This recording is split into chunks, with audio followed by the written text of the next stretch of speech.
We are up here on top of a mountain in the rain because that's where the Toyota Tacoma belongs. Now this mid-sized truck segment, it has gotten so competitive. It used to be an area where the Tacoma was the default option. It reigned supreme.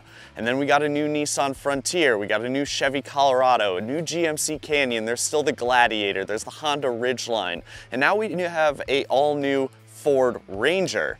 So I'd say it's time for a redesign on the Tacoma.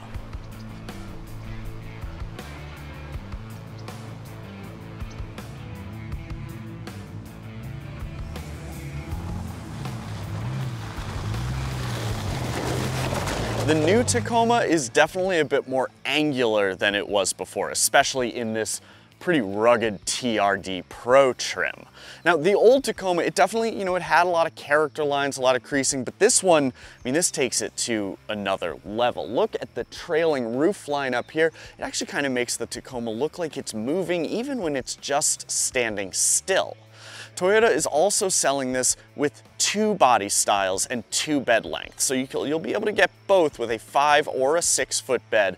But when it comes to your passenger space, you can either go with this 2-door double cab, or you can buy one which is the new extra cab. It kind of replaces the clamshell door access cab of previous generations. It's now a 2-door model that only seats 2. There are only front seats because those little jump seats that they had in the back of the old Tacomas, those weren't very safe, and really they weren't very practical either. So now those seats are gone and it's all about storage.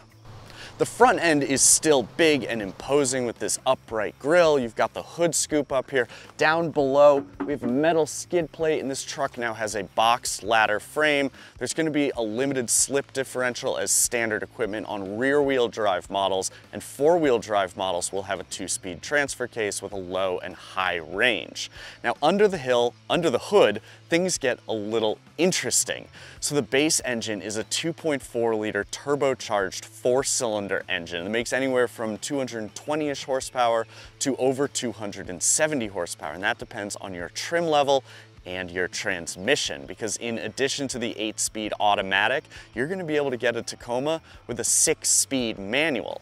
And then there's the optional engine. It's a 2.4 liter turbo hybrid. And don't let the hybrid part fool you. That thing is powerful. It's over 320 horsepower. It's over 460 pound-feet of torque. It is going to move. Inside, at least in TRD Pro trim, this truck means business. It's like being in a Tonka truck in here. Everything is so chunky and it looks purposeful, but also just in your face. I think I love it. It might get a little exhausting, but today I'm just excited to be here. So you have a lot of this like interlocking design. You have a big chunky shifter. You've got big chunky grips on your knobs. And then this nice textured piece here. Everything is really easy to use. I can imagine using big gloves on, still being able to work everything. But your eyes are immediately going to go to this enormous 14-inch touchscreen display. Now this is not standard across the lineup, but it's pretty impressive. It's very similar to what you're going to find in the new Tundra. But of course there it feels like a big screen in a big truck. Here it feels like you're at a movie theater in a tiny truck. The screen looks great. It's very sharp. It works pretty quickly. Not a lot of lag when you press a button. And of course, just the sheer size of it. Everything is huge. It's so easy to see. I could see it being a little distracting, but it's more likely to make driving easier because you're not going to be hunting around for all the icons. They're massive on there. It's really impressive. Other stuff that I like in here, I love that we have a wireless phone charger in this car that is vertically positioned, so you can kind of see what's going on your phone. You don't text and drive, whatnot, but when you get that notification, it's nice to be able to check, oh, okay, that was a text from my mom. I'll text her back, when I finish driving. And then there's USB ports all over the place in here as well. We have these 2 down here on the lower dashboard, and then I bet you, we've got a little locking safe in here. There's no USB port in there. There's 12-volt power outlet there.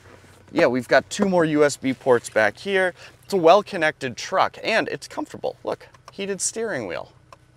Speaking of well-connected, if you are out on the trail and you need to take a break, but you don't want to stop the party, there's now a removable Bluetooth speaker by JBL. When it's connected, it actually acts as the center speaker for the 10-speaker JBL sound system. When you take it off, it's a Bluetooth speaker. It should last about 6 hours. How great is that? I imagine it charges in there too. Anyways, let's hop out and finish this up. Folks who like the Tacoma really like the Tacoma, and that makes sense. It's been around for a while, it has a great reputation for reliability, and with all the different trims, it serves a lot of different lifestyles. So we know that this redesigned Tacoma is big news, and we want to hear from you. We want to know what you're curious about, what you're worried about, any questions you have, and stuff you want us to address when we do our full test drive review. Let us know in the comments. Now, the last bit of news about the Tacoma is that there's a new trim level. It's called Trail Hunter, and it's loaded with aftermarket accessories and items that you can add to the truck to make it a little more of an overlanding rig. We have another video on that, so go watch that video right now.